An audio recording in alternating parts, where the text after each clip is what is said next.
Season 1 sure ended with a bang, but we got plenty more stories to talk about, folks. Let's see what happens in these 5 intertwining tales. 400 days of pure, sheer terror coming your way. I'm Brian Mitchell. And I'm Ian Stark.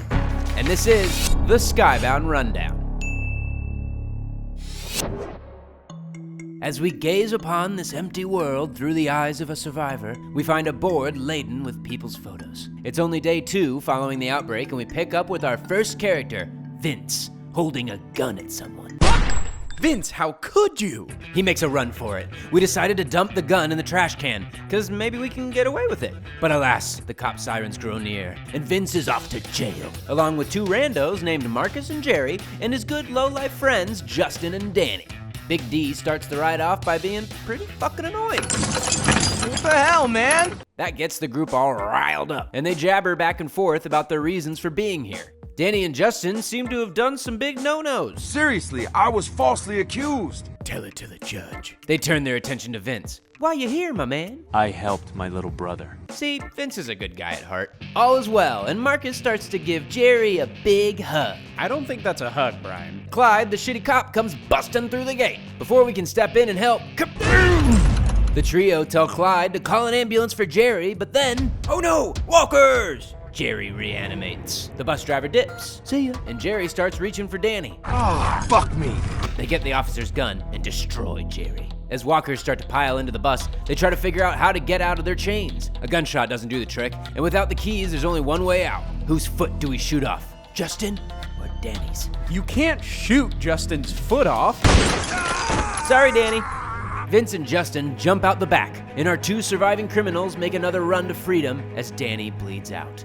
Let's see what Wyatt is up to. Hot damn! Apparently a lot, as he and his buddy Eddie are speeding away after our man E accidentally shot someone. God damn it, Eddie. The truck starts shooting at us, so we laid down some fire as well. We hit the headlight and the man swerves off our tail. Whew, let's pull off into some thick fog, shall we? We bicker at each other a bit, and we eventually thank Eddie for getting us out of the previous situation. He asked us to look for some sticky in the glove compartment. Is this really the time for that? Not at all. But Wyatt did find some more bullets. Fuck yeah. We continue to move on until... Shit!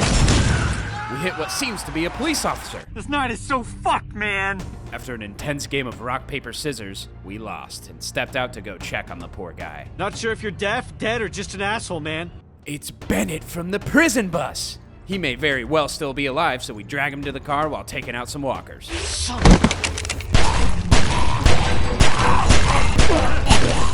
Damn, Wyatt's a badass. As we approach the car, the same truck that was pursuing us appears. After we hear some struggling, Eddie speeds off, leaving Wyatt behind.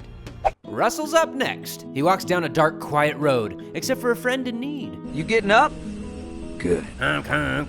Oh no! We hide next to a walker for camouflage. Holy shit, it's Carly from season 1. Hey, Telltale, that's actually pretty neat. Not just that, this is the same truck that pursued Wyatt and Eddie. I see you cuddling with your girlfriend down there.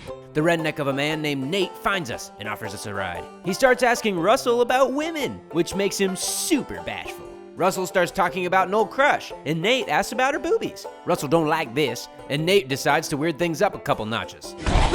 Get out of there, Russ! Come on, man. Nah, we decide to stick this one out. He's a little loco, so what? Nate pulls over at a gas station, and almost immediately, Oh, shit! we make our way to the back of the building, where we sneak up on our perp.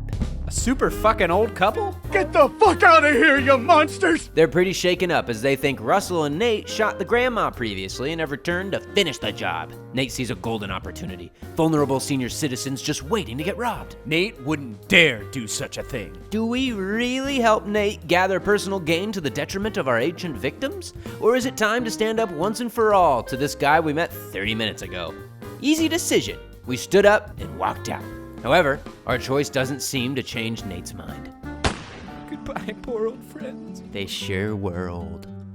Time for Bonnie's story. A huge decision presents itself immediately. A man named Leland asks our character Bonnie if we'd rather have lobster claws or a snake for a tongue. Leland, you flirty dog. We chose the lobster hands, because lobster hams seems pretty cool. Weirdo. Leland's woman, Dee, interrupts our intense conversation to show us something. What are you two up to? She's definitely not jealous at all. After some domestic arguing between Leland and Dee, people with guns start chasing us and they shot Bonnie. We run away and accidentally slide down a hill. Sleepy time. We woke up to an undead Clyde from the bus trying to bite us. We then get up and disappear into a cornfield. Shh, be quiet. Bonnie hides and finds a weapon. Someone approaches from behind and whoop-bam! We accidentally struck Dee. Ouchie. With her last words, she accuses Bonnie of being a traitor, obviously having goo-goo eyes for her hubby. Leland finds the scene of the crime and is distraught. We decided to come clean and tell him the truth, but 'twas an accident done in self-defense. Leland is confused and outraged. However, with enemies drawing closer, he seems to forgive Bonnie, and they escape together into the fields of corn. And last, but definitely not least, Shell's story. A desolate diner gas station combo. No sign of life. Which is a shame because those gas prices are fantastic. Shell and some survivors sit around watching Becca, her sister, play guitar. Hey, those are members of Vernon's group. We then check up on our supplies and we're short one flashlight. What? Roman pulled us outside and we inspect what our captive walkers are grubbing on. Sorry, pup. Roman then catches a man stealing our food. He doesn't speak English, so they question his motives, but we decide to set him free. Cut to, go fish. As we talk to Becca, we find out that she's been sneaking out. Roman comes knocking and asks to have a word with Shell. He tells us Stephanie stole a bunch of ammo and meds trying to escape. We've got a choice to make. We couldn't kill Stephanie. With Becca growing more and more ruthless, we had to teach her to save lives and cherish the living. So we made the bold move, swept the keys off the table, took the camper and got the hell out of there. We're finally 400 days in, and we reveal our story-choosing character, Tavia. She radios into her group telling a man that there are survivors around, but he tells her to be careful with who she chooses to accompany. Oh, we've got some good people for you. She sees smoke and drives off to find the survivors. Oh, here they are.